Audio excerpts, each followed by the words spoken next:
Kraft vom ATSV Erlangen.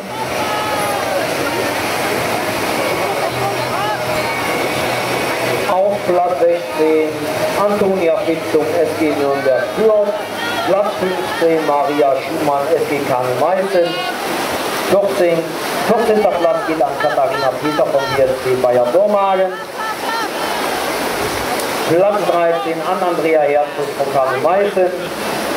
Jasmin Berg ist auf Platz 12 bei den Wasserwattern von Düsseldorf.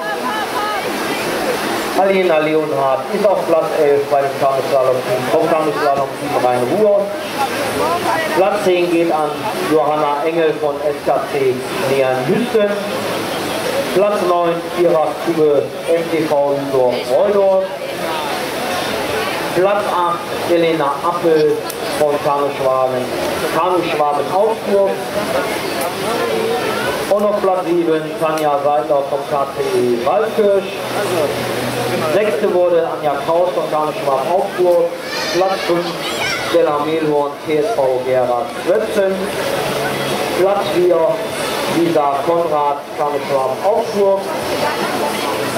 Auf Platz 3